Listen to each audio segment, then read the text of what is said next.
Today I'm coming with a different topic, reading and comprehension.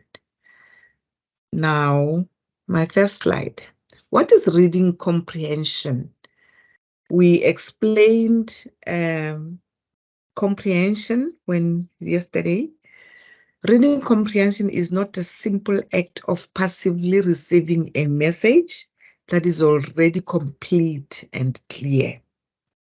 As a reader, you are a reader, by the way, you must interact and engage with the text to extract and construct meaning. For this to be possible, when you read a new text, it is important to be able to make connections with existing knowledge. This will not only help you understand the text, but will ensure that your reading aids in knowledge formation, as you will be able to use the information in the text to build your existing knowledge. Now, we spoke a lot about language. We spoke about comprehension and the skill of reading. Yesterday, we dwelt on the skill of listening. And remember, we said the skill of listening and reading are the first important ones in every human being who uses a language. Now, today, we are on the reading part, but the comprehension, that is your understanding. Do you understand what you are reading? Or do you make sense of the whole thing when you are reading? And a reader is a reader of anything. You can read a newspaper, you are reading. You can read an article, you are reading. You can read a thesis, you are reading. You can read an essay, you are reading. Anything that you pick up and read, you are reading, and you are using your comprehension skills. And the comprehension skills that you use there first is reading. And when you read, you want to understand what you are reading. You cannot just see words, following each other, syllables following each other without making sense out of it. But now that you understand language, you know what language is. Every word that you read makes meaning to you. Every sentence that you read comes with meaning to you. So it is very important that you comprehend. That is why we want to make you aware that as a reader, as a learner who is busy learning this English language, you are able to comprehend when people speak in English, when people speak in English which is not your mother tongue. Now, this will not only help you to understand the text, but will ensure that your reading aids in knowledge formation. Knowledge formation is, first of all, for you to understand the language formation. If you know the grammar, the syntax, everything that we have studied until now, you won't struggle to have the knowledge formation, because you'll be able to know the meaning of each and every word that you are reading. You'll be able to use the information in the text to build on your existing knowledge. Now, every time when you read something, you are able to can pick up words that you once saw. You are able to can pick up words that you once used.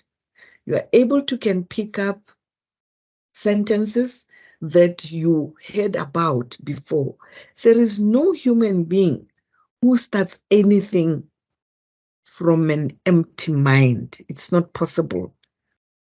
Even when a child goes to school for the very first time, this child is not empty. This child has got vocabulary that she or he has picked up from home, from childhood. Same as you, a student.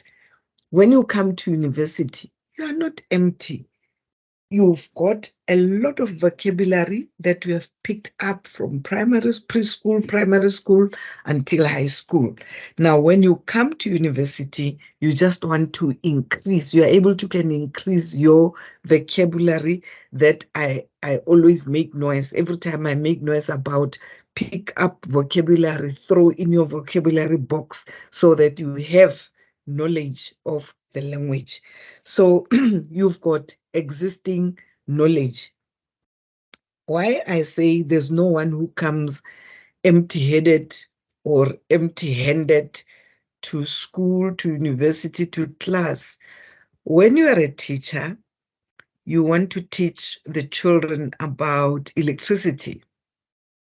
You are not going to tell them what electricity is. You first want to check how much information do they have about electricity.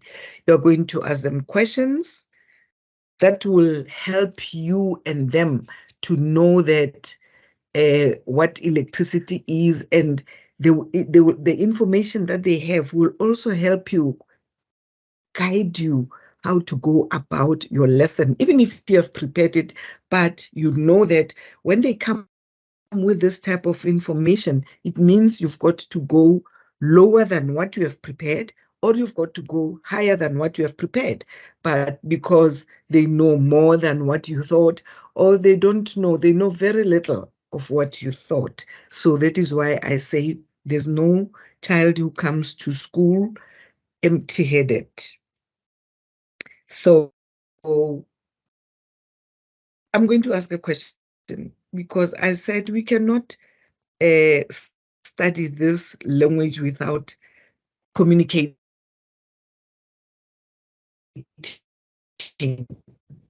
You know, to flow, we want to understand if we grasp what has been taught, and we need to know if we will be able to apply and taught. And tell me, what is to comprehend? Comprehension comes from comprehend. What is it? What is to comprehend? What does it mean? To comprehend is to read, to understand. Comprehend is to understand. Okay, that's correct. Can someone say something else? Thank you, Patricia. Let us move on. At least you know that comprehension is to understand. So when I explain, you will all understand. Right now, as I am talking, your mind, your brain is comprehending, is understanding what I am saying. That is why when I ask a question, you are able to answer, because you comprehend what I am asking. You understand my question very well. Thank you. My third slide. What is reading comprehension? We continue there. Reading comprehension is the cornerstone of education. There is no way that you can go to school, come back without comprehending anything. You grasp, you understand, you store information. That is why they say comprehension is the cornerstone of education. That is why people who are mentally disadvantaged or disabled, either accidentally or some kind of sickness, they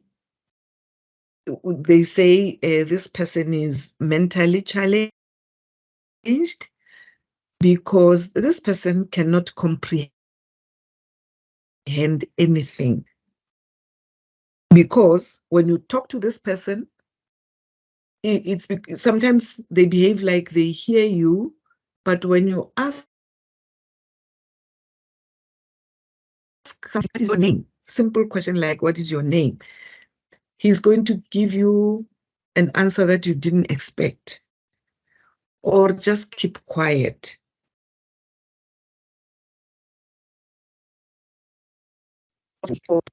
Of comprehending anything in his or her mind is not there. It has been disturbed by whatever. We can think of many things that disturbs people not to have that mental comprehension. So reading comprehension is the cornerstone of education. You cannot say you go to school when you cannot understand anything. When the teacher says, come inside the classroom, you understand, you comprehend what the teacher is saying. And now when you are inside the classroom, you are going to comprehend everything that you are going to be taught.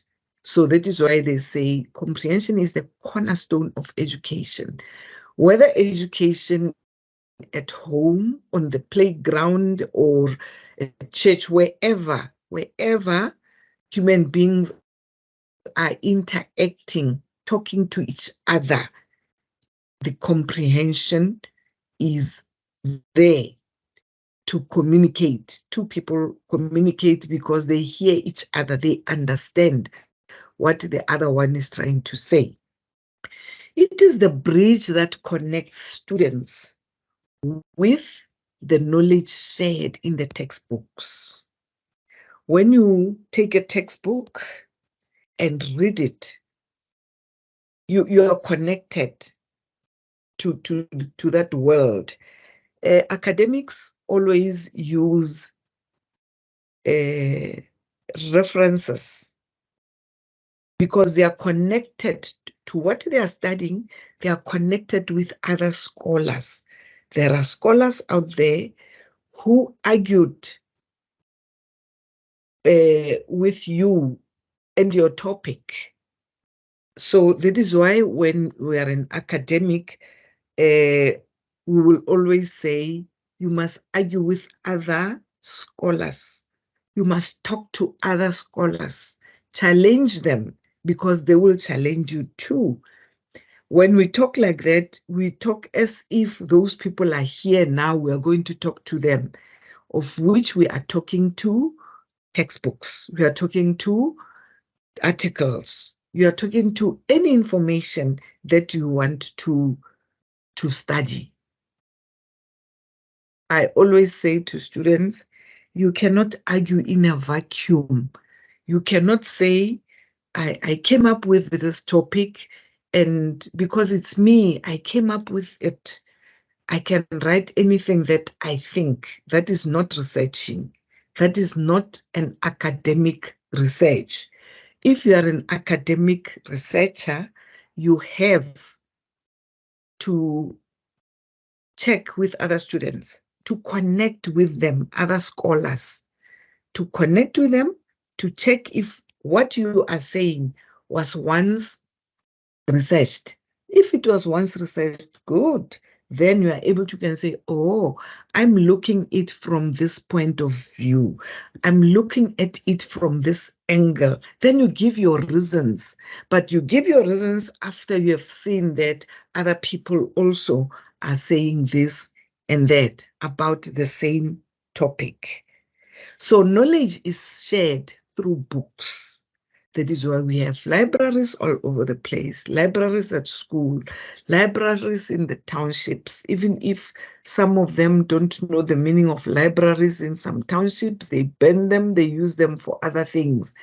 They don't know that the knowledge in those books is very important because it builds your knowledge, it builds your comprehension. The knowledge from the books builds your own knowledge, and it builds your comprehension of anything that you are interested in. The inspiration found in literature and the ideas exchanged in academic discourse. Literature is full of information. Literature will give you knowledge. Literature will make your mind grow. You don't only grow about the facts of something that you are reading about. You grow in your vocabulary. You change the way you think. Literature will make you change. That is why it is stressed so much that school is very important. You need to go to school to be able to can grasp when people talk to you about anything. You go to school because the books that you are being given to read or study at school, they open your minds. If you are given a subject like history at school, you come to understand what happened. History, what is history? Before I tell you, what is history? Why do you have a subject like history? What is history? I Mm, would say history, in a sense of a subject, I'll say history is something that teaches us about things that happened in the ancient days. in the ancient days, Yes. years past, in the past, because Kortsen put it shortly there. She says knowledge of the past. Knowledge of the past. But even if it's knowledge of the past, it is preparing you for the future. Is that not so? History Yes. prepares you for the future because you do some other things after you have read about the past. And let me cite an example. We found that there is systems of education. And after going through different systems of education, we come to choose which one can we use in our country. So you've got to have reasons why you add or why you change on something that you have seen in the past. It's very, very crucial for you because history teaches you in the past we did 1, 2, 3. Now, in the future, we improve and remove all the irrelevant information that we don't need for the future. And history has helped you to do that. All these old books taught you, gave you information, what was happening in a particular subject, what was happening in a particular country, what was happening in the world.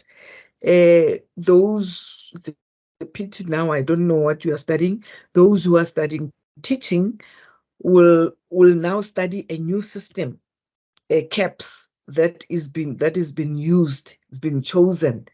Before there was OBE, before there was, I forgot the other one, they've been changing systems. All those are systems of education. But history tells them, those who are doing these rules and regulations, that no, we cannot continue with OBE because it lacks 1, 2, 3. We can rather use CAPS because it gives us this and this and this and that. It's only history that makes them to change, the Minister of Education to say, if we can use this, our learners will improve, or teachers will have easy access for the student to understand what they are teaching. I'm just giving an example of education, why history is important and why literature that is found about education is also important, because reading those books, you exchange ideas, you do all sorts of things. Without a solid foundation in reading comprehension, students may struggle to keep pace with their grade level expectations, finding themselves adrift in a sea of words without the necessary skill to navigate effectively. That is comprehension. When you are in grade 5 and they put you in a class of grade 8s, how are you going to cope? Will you be able to manage? Will you be able to cope?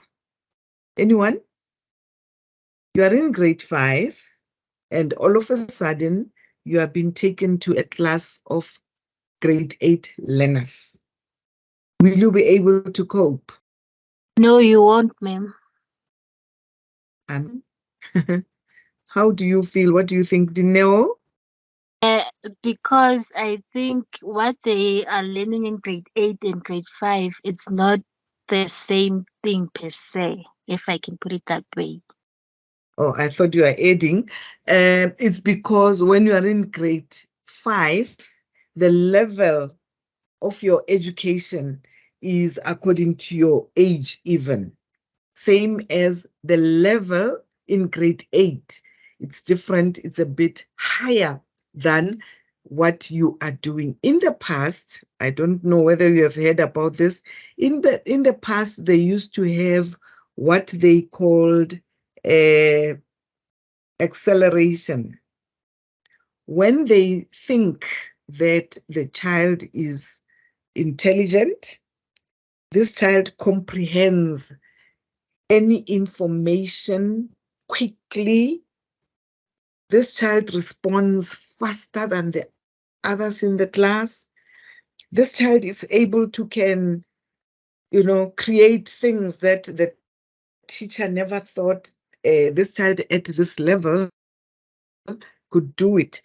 They would say, let us accelerate this child to a higher class because his comprehension is faster than the group that the child has been placed with because of his or her comprehension. Now, I want to hear from you. Give me your ideas. Is that a good thing to accelerate a child from a lower grade to a higher grade, maybe even skip? Is it, hello? You can't tell me that you have never heard of acceleration. Is it a good thing? What do you just think, even if you've never heard about it?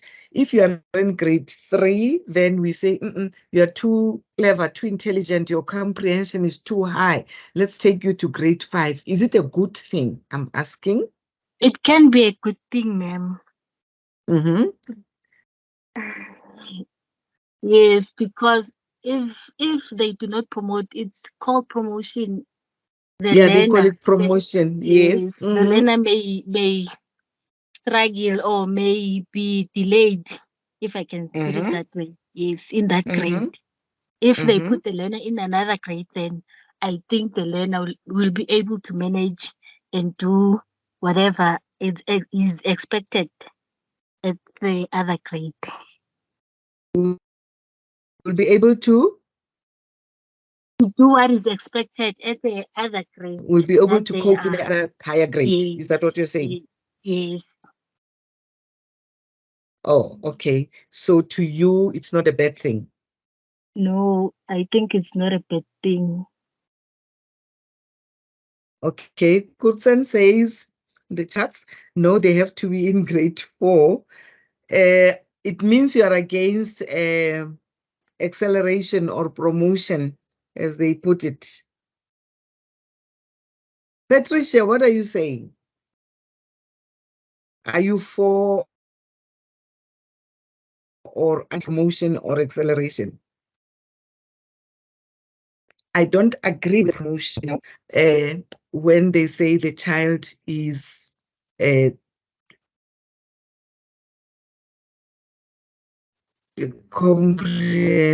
child's comprehension is higher, so this child can be her age group in that class. Now, if we take a 9-year-old and mix this child or make this child to be with the 11-year-olds and 12-year-olds, my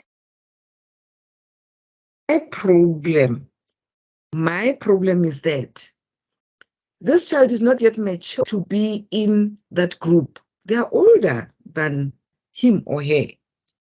Their thinking is different from hers, even if her comprehension is high in his or her age group, even if her comprehension is high. But now when he goes to a higher class, this child has to fight now to struggle to be at the same level with the grade 12s, with the 12-year-olds. And she is only 9, the difference of 2 years. So what they're thinking, how they play is different from where she comes from. It's going to disturb this child because now she's got to make sure that she's, catching up with the older ones.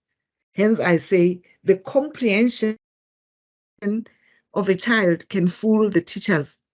Instead, they should give this child a grade 4 work in grade 3 class, because when they give this child grade 3, she comprehends, then the teacher must make sure that, okay, since this 1 or this 2 or this 3 are far better than this group, I'm going to give them grade 4 work so that their comprehension can be challenged, their comprehension can be fulfilled.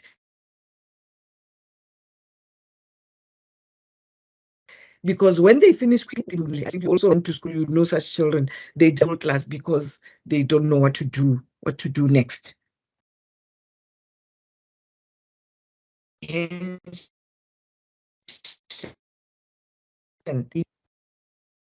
the teachers cannot handle the comprehension of each child in a normal grade, then we've got a problem.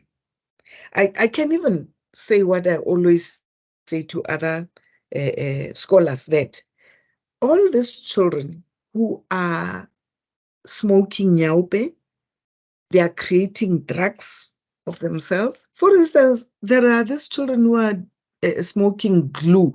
Actually, they don't smoke it, they inhale glue. We all know glue, right? They inhale glue. Who came with that thinking that glue can make me drunk? I'm going to take this glue and inhale it. Whoever came with it is a very intelligent person. It's not just who had the idea of stealing TVs and they old stuff and they smoke it and they smell thing. It means they are doing things that we don't know. Welcome, Musa. We don't know why do they do that, but my understanding is that they are intelligent. The intelligence and their comprehension makes them think far better. I'm explaining about this acceleration. All people are doing things that makes us want. Without solid foundation of reading comprehension, students may struggle to keep pace with the other grades, finding themselves adrift in a sea of words without necessary skill to navigate effectively. Are we together? Because if you have words all over that you cannot use, what are you going to do with those words? What are you going to do? You are just going to be lost and not know how to construct sentences or how to communicate using those words. You just see bundles, lines, and stuff like that. You're not going to be able to respond. Sorry, can you hear me? I've just connected the earphones. Can you hear me? Dineo, can you hear me? Kutsen, can you hear me? Patricia, can you hear me? Musa, can you hear me? Thank you. Musa, I hope you can hear me. So I'm students may struggle to keep pace with their grade level expectations, finding themselves adrift in a sea of words without the necessary skills to grade 3, and you are taken from grade 3 to grade 5. You will struggle. Maybe they've even misevaluated the child, that his or her comprehension is higher, only to find that when the child gets there, the good has not happened. The good has not happened. Now, comprehension continues. You gained an understanding of language and how it is used to communicate, right? While speaking and listening are audit pertaining to sounds that you hear, reading has a visual aspect. It requires an understanding of visual symbols or images, and then they represent sounds and meaning. You will be guided to develop a reading skill and gain competence and confidence around reading. This happened to you from pre-primary school, from home, from pre-primary, from primary school.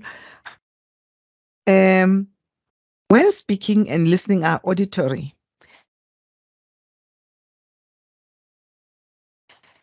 pertaining to sounds here, visual aspect. It requires understanding of visual symbols or images and how they represent sounds and meaning. You will be guided to your reading skills, and gain competence and confidence around reading. So, ladies and gentlemen, you cannot say you can read. To read and read well forms the foundation of education. As all school subjects require to acquire knowledge, texts and books. However, reading is about more than education. It is not every person who reads because this person wants to be educated. Some people read because they just want knowledge. But they read because they were taught how to read. The visual aspect was developed. The visual aspect that we are talking about is reading. It was being able to read and education. As a school subject requires a student to acquire knowledge through text. Now, after us dealing with reading and comprehension, I want us to understand that there is enthusiasm for reading, because when you read with comprehension, you want to understand the text at first. You want to make sure that you understand this so that you can relate to what you are reading. You want to communicate with the text. As I explained earlier, that if you are talk to other scholars through books, through articles, projects, what they have researched. Now, when I say enthusiasm for reading, it is because your mind, when you read, you are eager, you want to understand what is it that I am reading. Then schematic knowledge, which is the mental framework. Enthusiasm for reading. Pre-reading is a way you need to engage your schematic knowledge, which is the mental framework or system according to which you organize existing information and store new information. Your mind has got information that has been stored. Now, when you read something, you are going to store some more information in your mind. You are going to be adding to what you have learned or what you have gathered. So pre-reading will prepare you for what you are about to read and make you more receptive to the information so that you understand it more easily. The structure of a text is related to its purpose. Background information can be about the type or genre of a text. When you go to bookstores, you'll find that there are, let me make an example of novels. When at the back of a novel, they normally give you a summary of what is inside the novel. So when you read the back side, you are pre-reading. That's pre-reading. You are reading what is it that you expect from this novel that you want to, maybe the title made you to look at it and think that it's a better novel to read.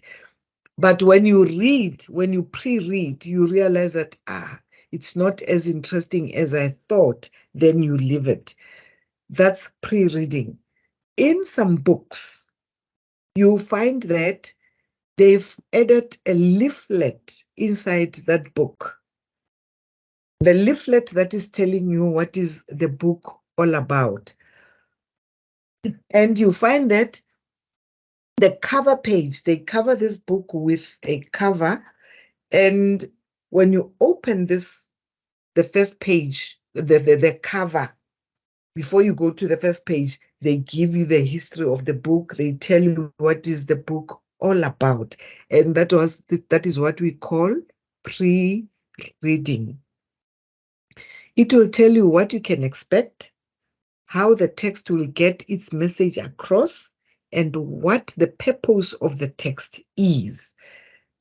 Apart from telling us about the author, sometimes they even tell us about the author there. They tell us about the text, or they mix the information about the author and why the author chose to write the book. So that's pre-reading. And you read it with comprehension because you are enthusiastic to know what is the book about. You don't just want to pick up a book and say you're going to read it only to find that it doesn't interest you. You'll be able to know whether it is a creative, factual, or informative, persuasive, or argumentative book. You know, we differ. We like different genres of books. Some people prefer creative books. Some prefer factual books. Some informative, some persuasive, argumentative. We differ. Even if it's a love story, you'll find that this book is creative. The story that is told about this couple or whatever, it's been creativity. It has been created. Then some of them are argumentative. The whole book is about two people or groups arguing. And if that is your genre, you like it when people argue, then you will enjoy the book. Some are just fiction. Fictitious books, they say things that can never happen or could never happen, but they make them alive as if it's real. The purpose of an information text is to inform, and it will likely use facts and data to construct message. Can I quickly ask, what type of books are you reading or you find yourself inclined reading? Welcome, Noktula. Welcome, Litlokonolo. We are here. What type of books do you like to read? Anyone? Just unmute and talk. What type of books do you prefer? What types of book do you like? Unmute and answer.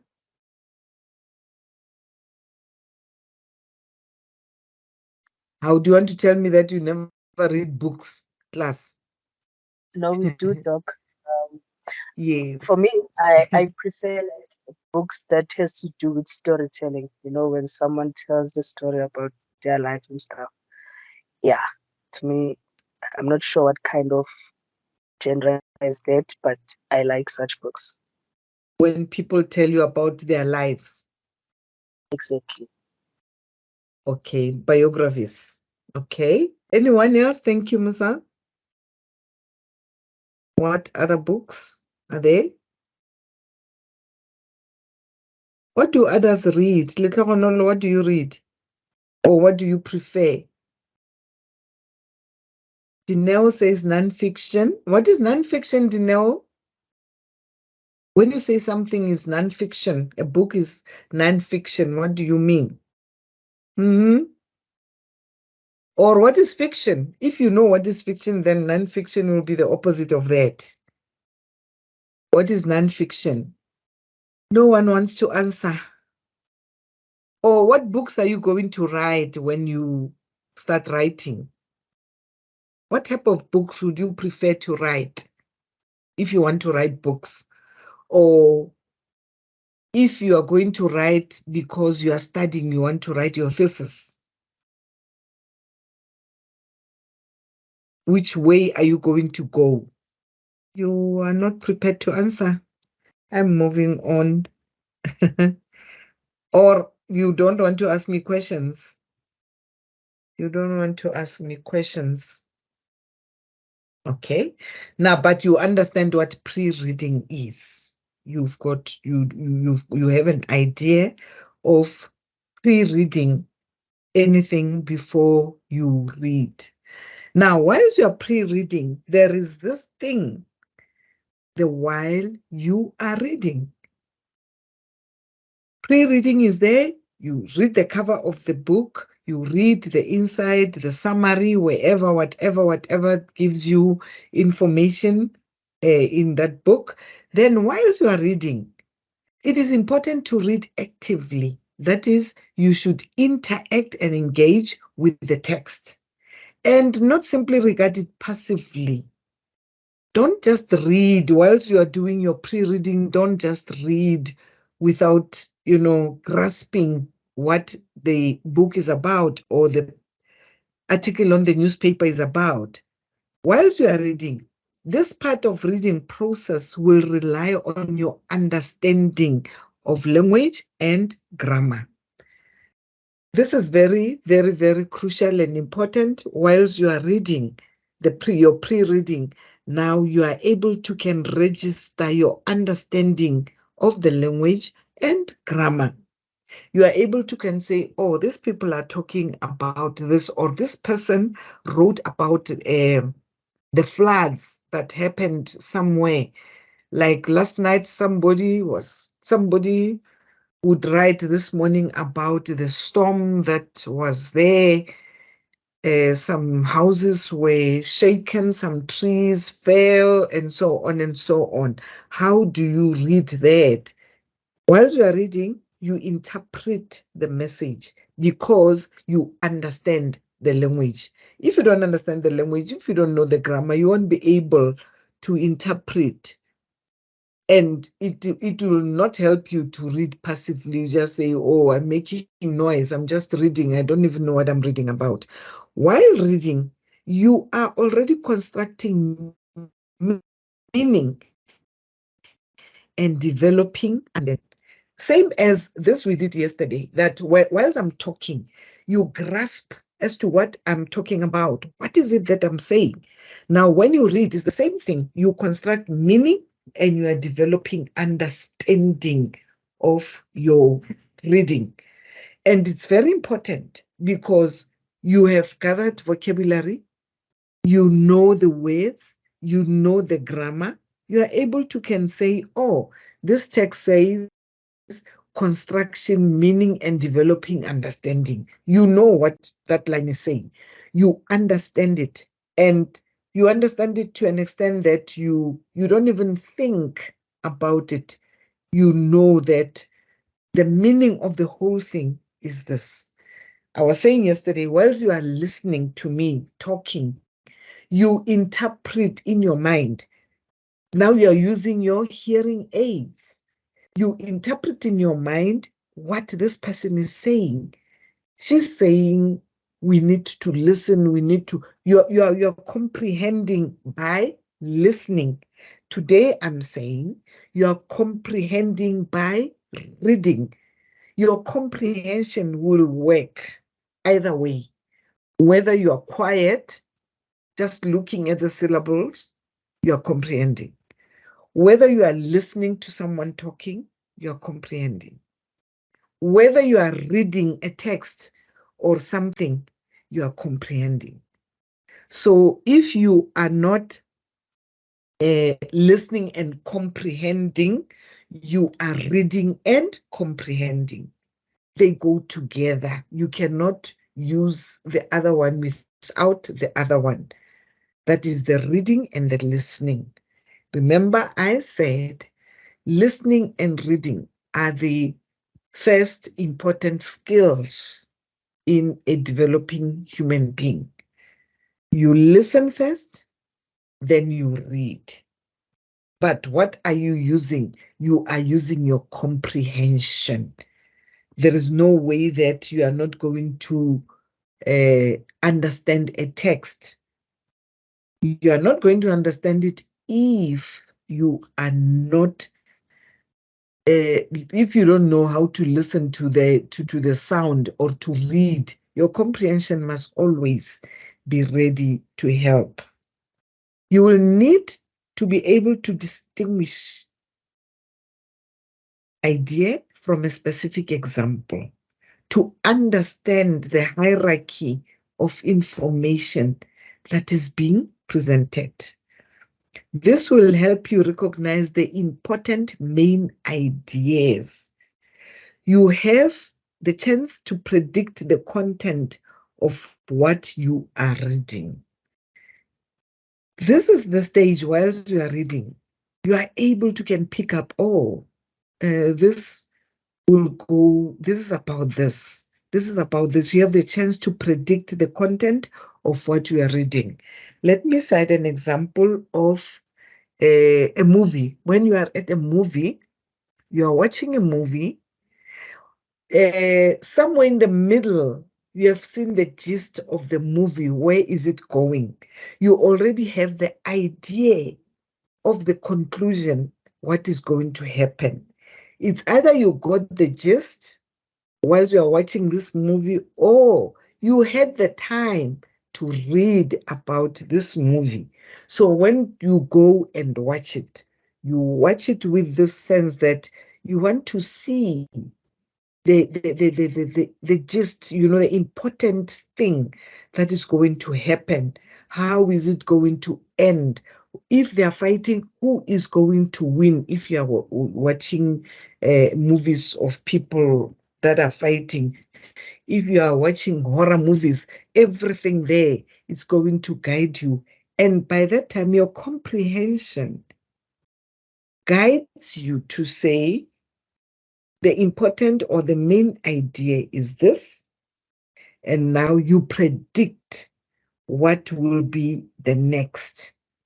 You predict what will you read the next pages. Now, there are people who write books in a series of books. This person has got a story in his or her mind.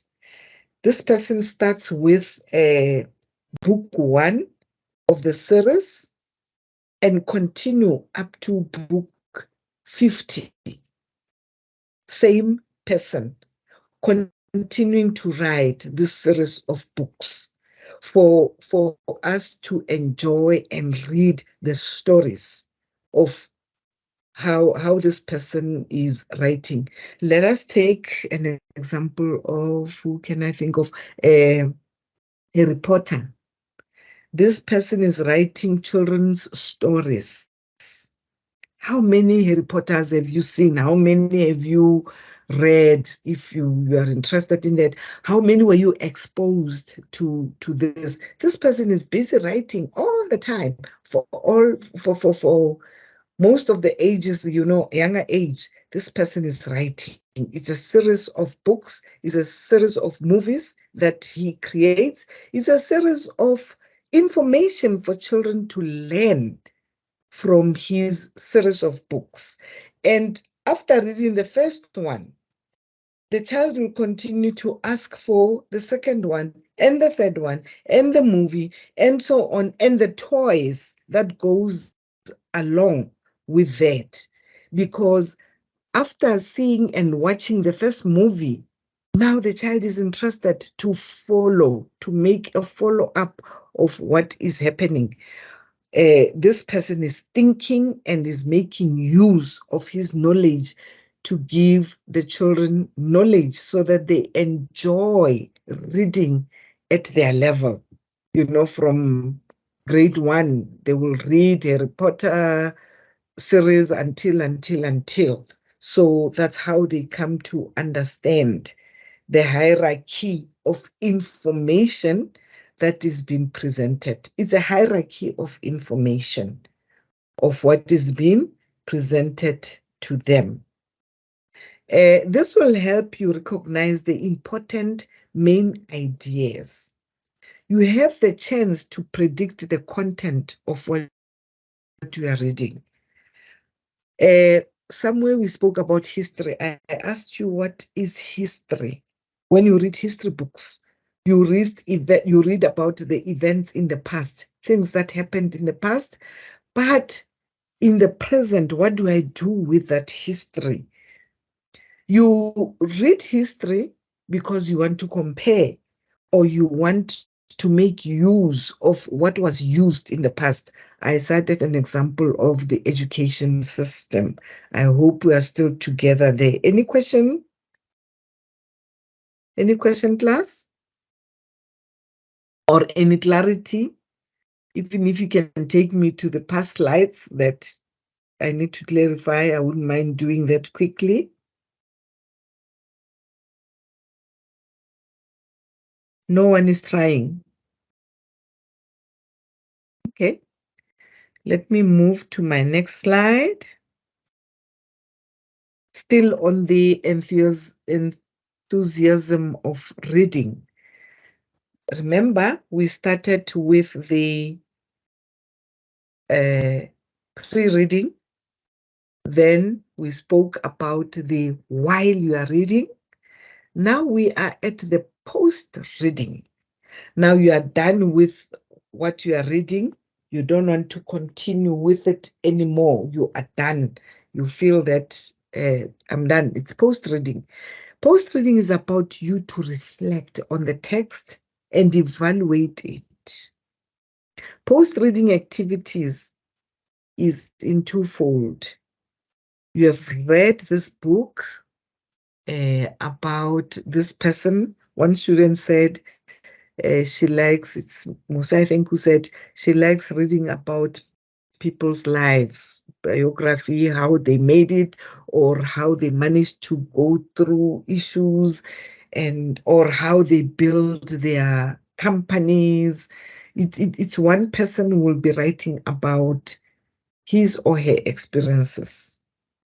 Now, post-reading, after reading such a book, you have a lot of time now to do the post-reading because you are interested. You have comprehended each and every word that this person has used. Now, they establish and test your comprehension of the text. That is post-reading. Number 2, they help you to process the text, organize, and store the information that you extracted from it, and add this information to your schematic knowledge of the topic. Right. When they say you organize yourself and store information, when you read about somebody's life, you decide that, oh, okay, now what I'm going to do, I'm going to try and do what this person has done to be successful. Maybe you are reading a book on business, how to start a business. What are the important things that you need to take care of when you want to open your own business or to run your own business? Those are pointers. So you take them, you take the information that you have extracted from the book, you put it in yourself, in your schematic knowledge of that topic. Then you're going to use it, you're going to work with it. You find yourself that that book has helped you. Now, it makes you maybe to want to have more of the type of books. Same as an academic, you read about your topic, you find that this person wrote something similar to what you want to write about or what you thought you want to research. Then you follow, you use your schematic knowledge of the topic that you have chosen. Class, ask me questions, please. Talk to me, you are too quiet. Noktula, you're too quiet. Tabiseng? No. Musa? Godson, or write on the chats then if you cannot talk. Please. Musa? I'm still Yes. good. It's just that now I'm trying to put the knowledge from the book and what you are saying. I think it makes a lot of sense when you are teaching us. So I am still good. You're still good. Thank you very much, Musa, for commenting. Any other? Any other person? Okay. If you think you're all good, it's fine. Now, during post-reading, you deepen your understanding of the text and demonstrate it through activities that engage critically with the text. Factual retention can be tested through quizzes or comprehension tests. Students, you know that. You know, in the past, or even now, there are subjects that requires you to deepen your understanding by demonstrating that you understand what has been taught. And how do you test that? This is after post-reading. How do you test that? By writing tests, by writing examinations, by me asking you questions randomly. I'm just trying to check if you understand, if you follow. That is, all this happens in your comprehension, into your comprehended mind. You want to check if you have grasped anything. I want to check if you are understanding. Your factual retention can be tested. If you just gather facts, like, what do we call it? Parrot learning. You just learn, parrot, like I can say, memorize. What is post-reading? Then you go. Post-reading is about you to reflect on the text. You memorize, but you don't know what post-reading is. You cannot apply it. But if I want you to apply, to show that you understand what post-reading is, you will explain to me to say, oh, post-reading, it's when I use what I've read, apply it in, just like I've given an example of business, that I want to apply what this man has done for him to be so successful. Then that man will help you organize yourselves, or other graphic depictions of a text. There are people who rely heavily on mind maps. You study a text or you read a book, then you sit there and think, now post-reading, what is it that I've learned? What is it that I have gathered in my mind? Like what we are doing every night here, you can draw your mind map. You know, you can start from the first slides to say, oh, language is this. Then you draw your map. Your mind map can be in a way of lines. Your mind map can be in a way of little trees, or you can use colors to say, when I see this color, I know we are talking about post-reading. When I use this color, I know I talk about the other enthusiasm of reading, which is while reading. You know, you can use colors, you can use numbers, you can use mind maps, you can just be creative and use whatever you understand. Other graphic depictions of the text will help you decode its structure. We are going to talk about decoding later now. Decode its structure and line of argumentation. Some people, when they draw their mind maps, it sticks. What they have read, it stays with them because they've given it a map that they understand. I might not understand that map of yours. You might not understand mine, but I understand. Writing a summary will test your understanding of the content as well as the structure. Now, after reading, after listening, you read the book now, you started by pre-reading, and whilst you are reading, you are taking notes, and now after post-reading, here you are, you want to write a summary. I've given an example of you reading a book of trying to start a business because you want these books that successful people wrote when they started their businesses. Now you write a summary.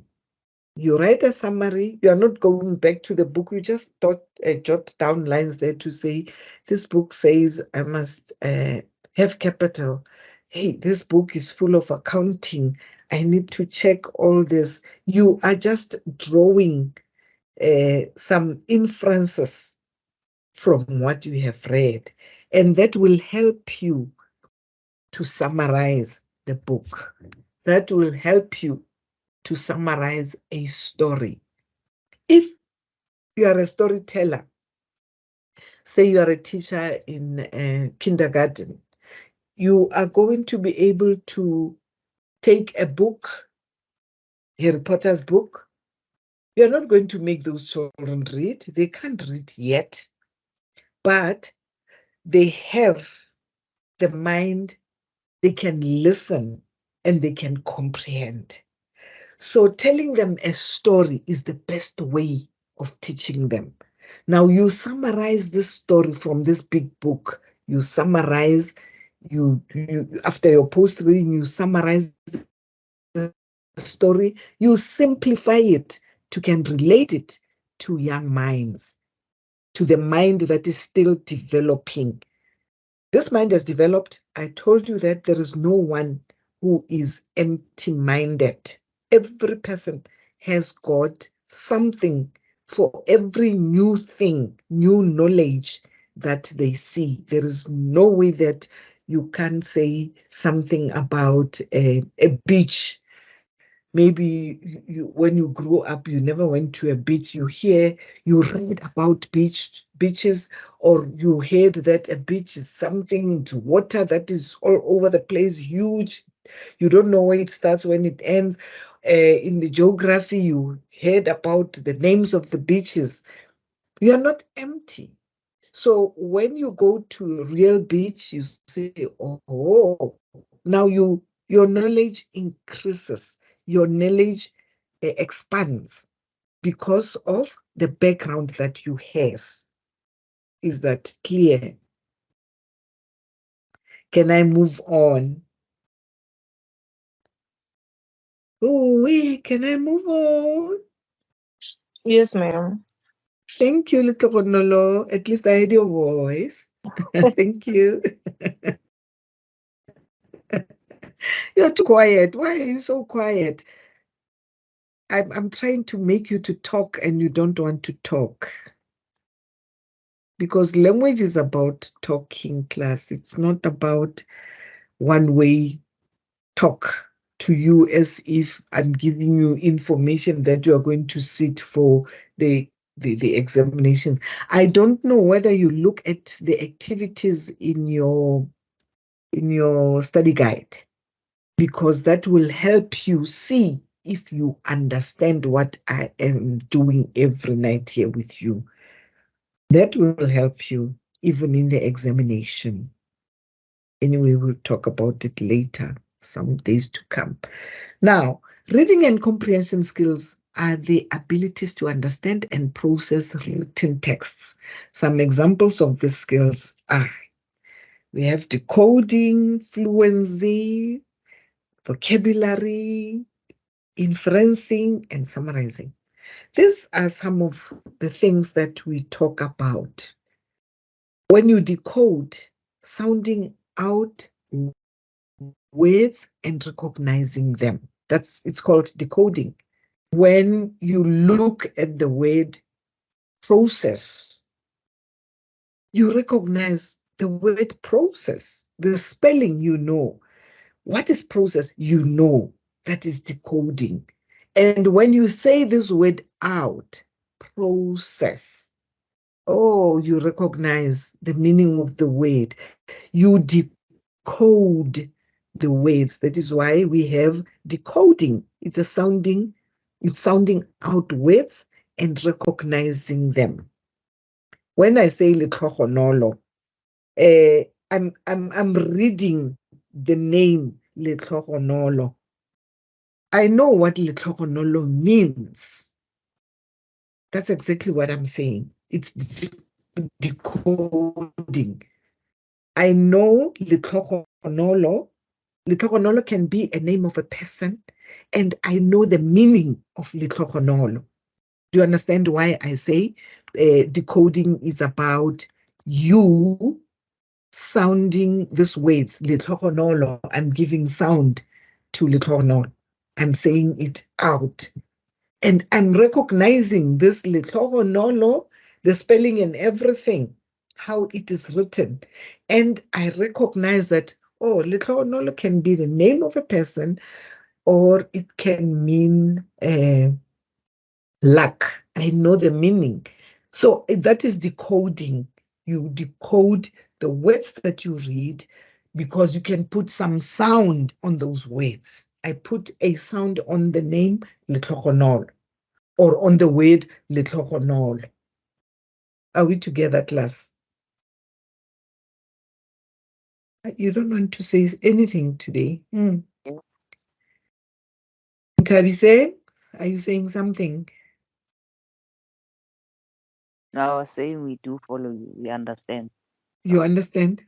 Okay. No, thank you. Fluency, reading smoothly and accurately. We all know what fluency is. When we say you are fluent, you read smoothly and accurately. By the way, you can be a stutterer and still be fluent. What is a stutterer, by the way? Can somebody tell us what is a stutterer? Class, what is a stutterer? What is a stutterer?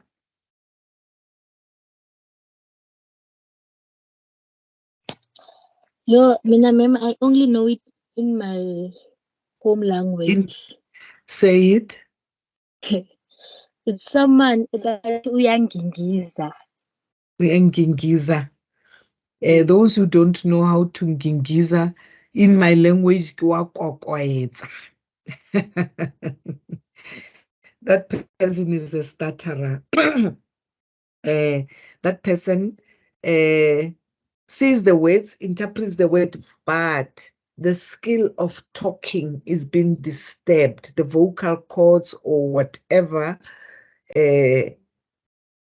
cause that to be used for speaking. This person stutters. Instead of saying, I'm going to the shops. This person will say, I'm going to the shops.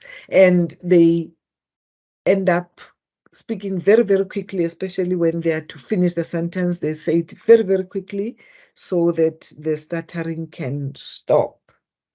Some are aware that they are stuttering and they try to minimize that by getting some training and some help, the therapies and so on and so on.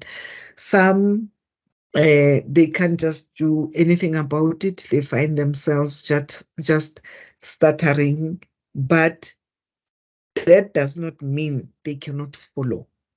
That does not mean they cannot use words. That does not mean they cannot be fluent. They are not fluent because they are stuttering.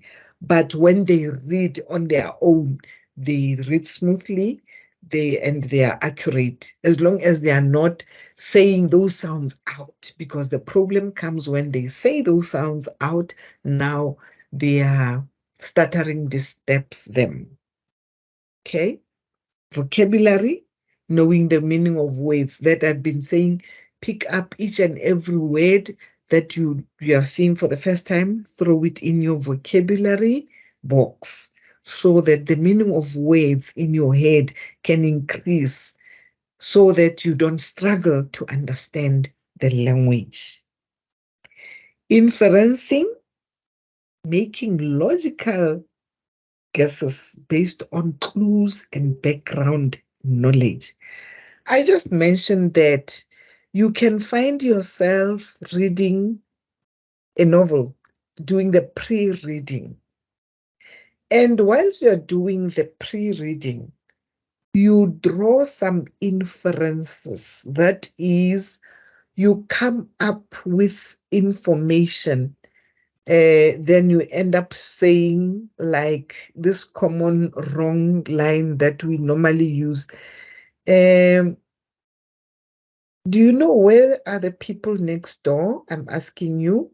I come there, then there are there's no sign of people. Then I ask you, do you know where could these people have gone? Then you start your sentence with, I'm sure they've gone to town. I'm sure they have gone to town. So when you say you are sure, in your mind, you don't know.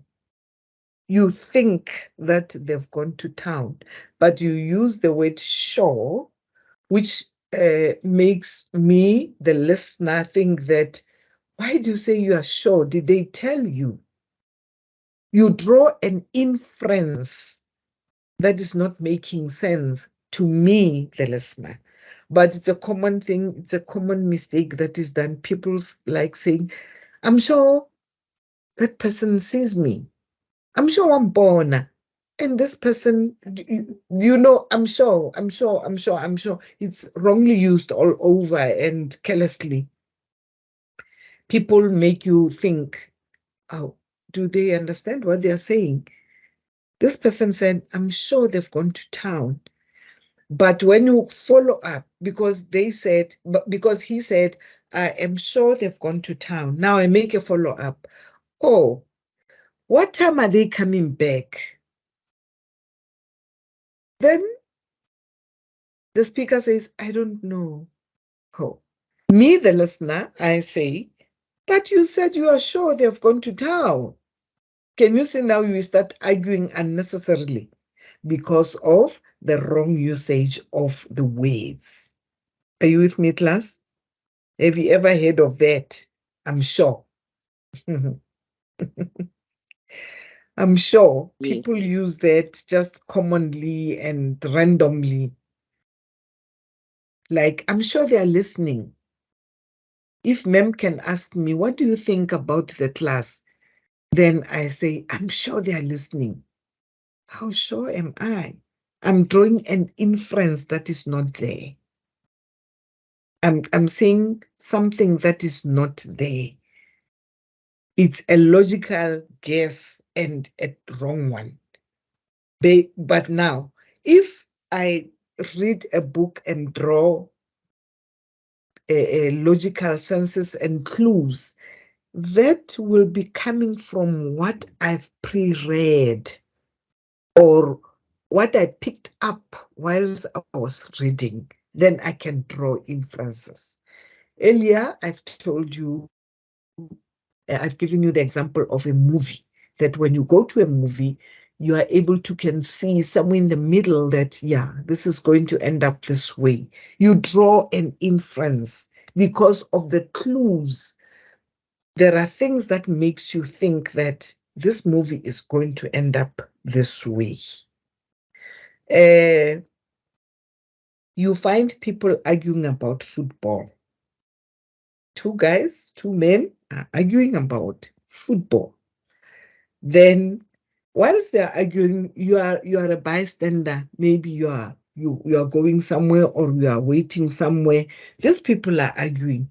In your mind, the way the argument goes, you draw an inference that this is not going to end well because they are arguing and their argument is full of anger. Their argument is full of facts that are hating the other one.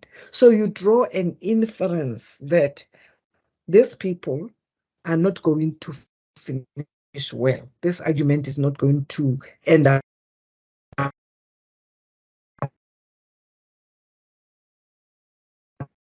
well. You can do something about it if you want to, because of your logic, and you have reasons why do you say it's not going to.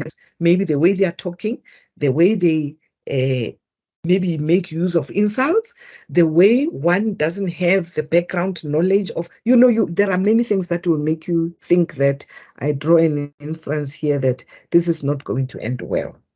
Okay?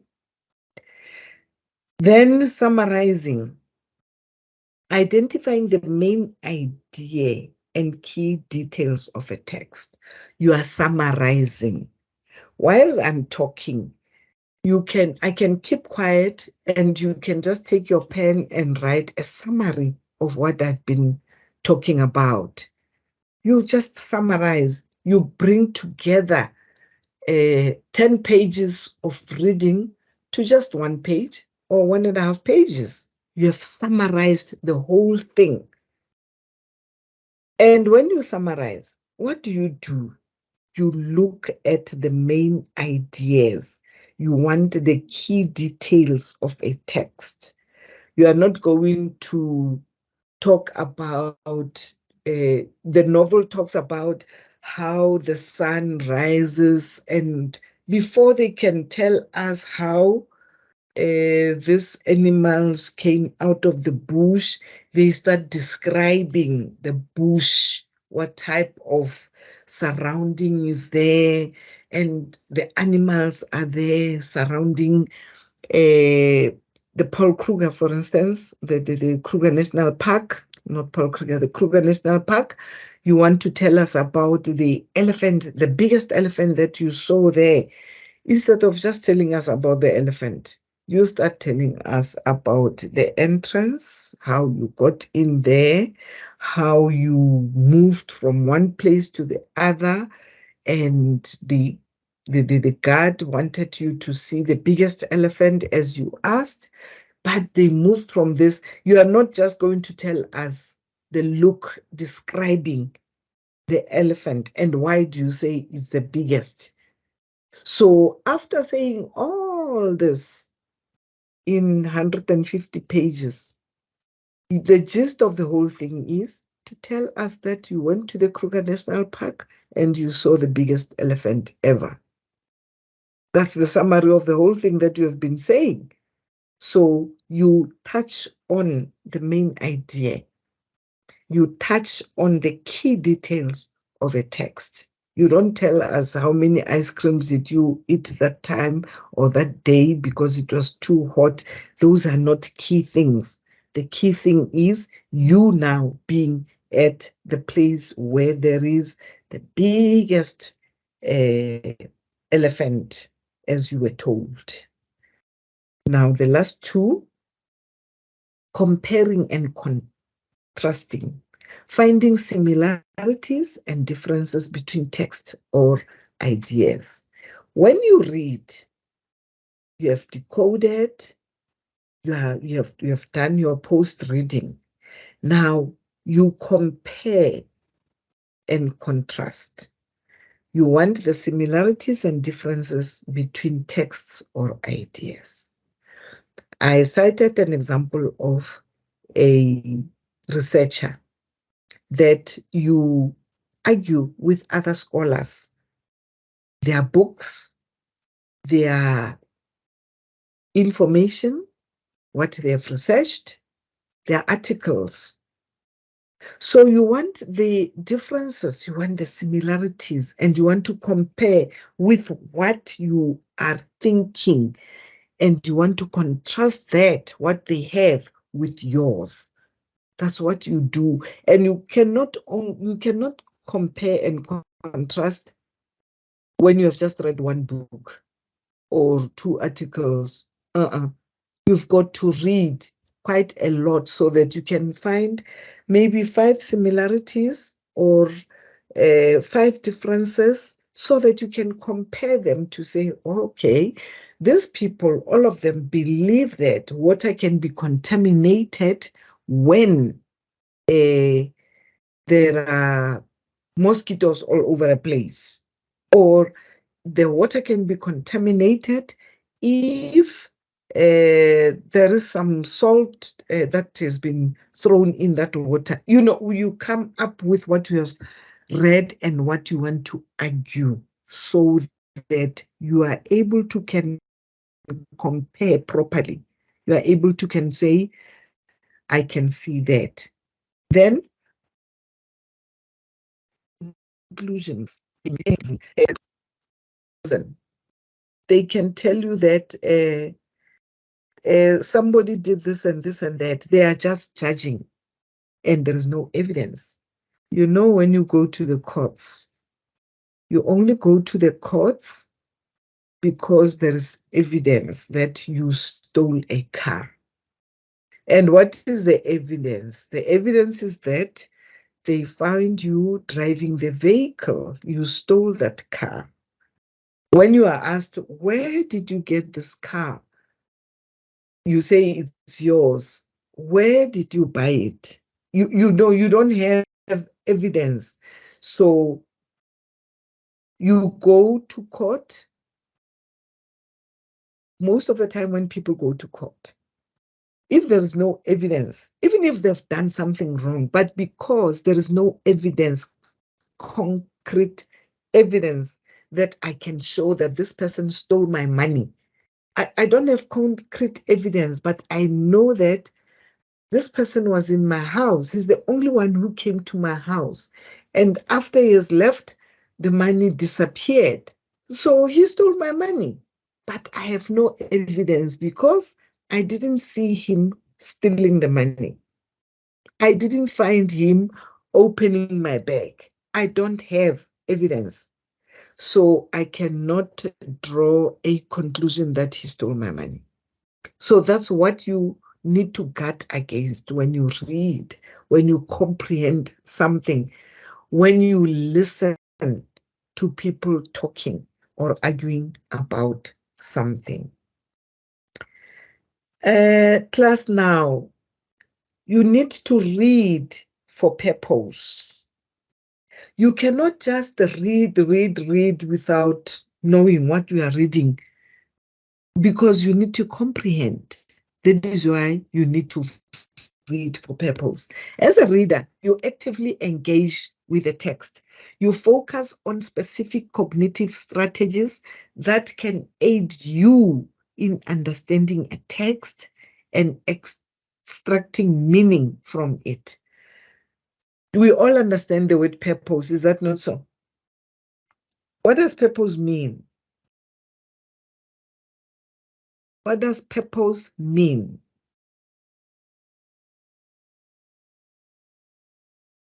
Purpose. It's in your vocabulary. It's been lying there forever.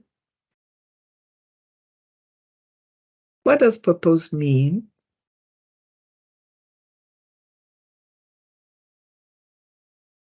Oh, so you're not going to answer? Oh, that's fine. I know you know. So when you read for purpose, you predict. Prediction prepares you to interact meaningfully with a text by activating your expectations based on your existing schematic knowledge. You predict.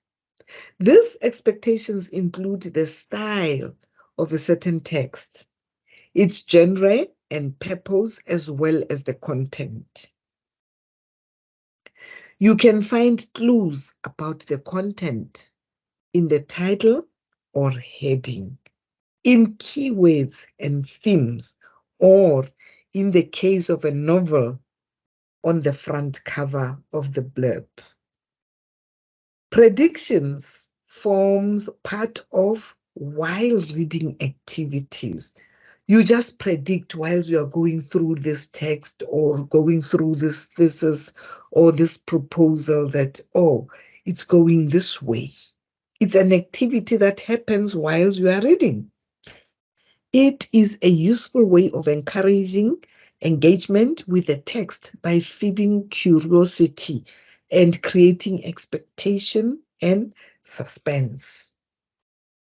If you are a reader, every book that you want to read, you are curious because of the title, you are curious because of the summary that you are given, the pre-reading that you have done, then it creates expectations and suspense. That's a good book. If a book is just flat going blah, blah, blah, blah, blah, blah, then it doesn't excite you. It's not going to make you say, I want to read it more. I want to continue, finish this book. There are books that are having about 500 pages. But when you start reading it, something just says, continue reading because of the curiosity. It's feeding your curiosity. It's creating expectations and it suspends you. That's a very good writer who does that.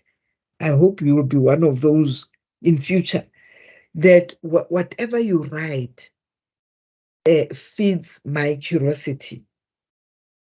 It makes me to want more, to continue. Then all of a sudden, this person having a 500 pages to read, this person doesn't even feel or know that this book is this big. Somewhere in the middle, she says, I wanted to go and sleep, but let me just finish off this chapter. Then it goes on. Then the next thing, the book is finished. The person has finished reading the book because the book created some curiosity and expectations. My next slide. The skimming. By the way, I said here, prediction, then skimming. Skimming is a rapid reading strategy that aims to uncover the main ideas of a text. It helps you to focus on extra textual clues. That's skimming. It allows you to take note of the use of structure. What is about? While the last paragraph typically summarizes the argument of the text. In addition, you can skim for topic sentences that contain the main ideas of the text. These are usually found in the first sentence of each paragraph. It will not give you the same level of deep understanding as intensive reading, but it is a valuable skill to cultivate. You must be able to skim. When you read the first paragraph, the first line must tell you, where is this text or this paragraph going? Then you will say, I'm able to skip. And all this happens where? In your comprehension. It happens in your comprehension. because now you have predicted, now you're skimming. The first sentence of each paragraph tells you what will be expected, and so on. And then you come to scanning. Scanning is a rapid reading strategy. You know, I like doing that. When I look at something, an article or whatever, I like scanning it. When you scan, you go through the pages quickly to see if there is any main idea or something that can make you read more of this thing that you are scanning. You just go through it. You just want to get the gist of the whole thing. Then you just scan. It's a rapid reading strategy. It can also be used before close reading to look for keywords that are repeated often. These words will give you an idea of the general content of the text and its main ideas. You will more often use scanning after close reading to quickly find certain facts or information, especially when you must answer questions about the text. In this case, you will first identify the keywords of the question, then scan the text for those words in order to find your answer. The difference between skimming and scanning is that skimming provides you to a general idea of the text, while scanning enables you to locate specific information. I hope we are still together. I can see that I'm a minute past, but please allow me to finish my my slides as I was interrupted. Do you allow me, class? Let me see by show of hand. Do you allow me to finish the last few slides? 3, I think. Hello? Class, do you allow me to continue until at least 5 past or so? Yes, ma'am. Thank you. Thank you, Ntabiseng and Litlokonolo. You stand for the class. Thank you very much. Now, inference, we spoke about it is a crucial part of extracting information and arriving to comprehension. It involves filling in the gaps that are not explicitly stated by the author.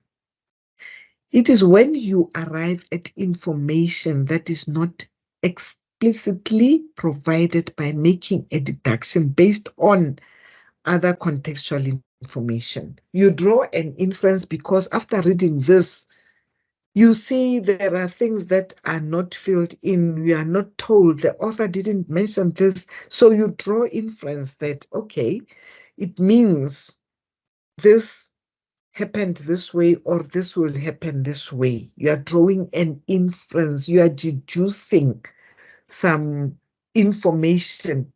You draw this inference because of the ideas that the author is giving you. Summarizing is to extract the main ideas of a text and present them in short and simple language. This strategy facilitates understanding and aids in knowledge formation as well as retention. When you cannot summarize something that is not in your comprehension. You cannot summarize something that you didn't read about. You cannot summarize something that you didn't see. Now, paraphrasing involves putting something into your own words. You summarize. When you summarize, you use the words that you found from the text. But when you paraphrase, you put that in your own words. You put it in your own words. Some scholars do that. When people steal somebody's work, they try by all means to paraphrase and make as if it's their own work, of which they've taken somebody's work and they put it through as if it's theirs. They paraphrase it, and they paraphrase it in such a way that you think it's their own work. some are very smart, they can do that. But if like academics work is done, you go for Turnitin, it will always show that this paraphrasing is from such a text, it's from so and so. So then you have wasted time trying to steal and paraphrase somebody's work. Intensive reading or close reading is reading for in-depth understanding, and it is related to the while reading process discussed earlier. Intensive reading will often require you to read the text more than once. The first time to understand the gist of it, and the second or third time to deepen your understanding by engaging with and reflecting on the text.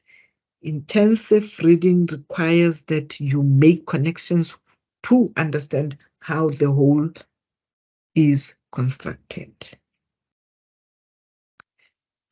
Critical reading, I'm just going to read through these 2 slides quickly. By questioning assumptions, evaluating evidence, considering alternative perspective, collaborating with others, and practicing, you can develop your critical problem-solving skill and think outside the box. Critical reading and critical thinking outside the box are skills that can help you solve problems creatively and evaluate information critically. We discussed critical thinking, critical evaluation, all this, they come together into thinking outside the box. You can go back to those slides, you will see where I taught you about critical thinking, or to have the skill that is critical. You use that as a skill. According to one source, you can develop these skills by questioning assumptions, evaluating evidence, considering alternative perspective, collaborating with others, and practicing. Intensive reading prepares you to discover the various layers of meaning in a text. It provides the framework and to interpret it, reflect on it, evaluate it, and respond to it. Once you understand what a text says, the text step is to interpret it, its purpose by asking why and how. Critical reading investigates why a text was written by examining the stance of the authors. Reflecting prepares you to evaluate the text. You are now ready to respond to the text in your own writing. Now, quickly, 8 ways of thinking outside the box. Do a brain dump, widen your scope of relevance, box yourself in with a timer, work backwards from the goal, ask someone outside your field, ask a child, problem solve for someone else, brainstorm with colleagues. If you want to think outside the box, you are supposed to be this person. Be curious to, lay your hands in different things so that you don't just think about the little text that you have read, you think it out. Why did the author say this? Why did the author do this? So that when you write also, you are able to. I've just put in this picture for you to say critical thinking is all this. Start up the idea, growth, team, statistics, increase. Class, thank you very much for giving me this extra few minutes.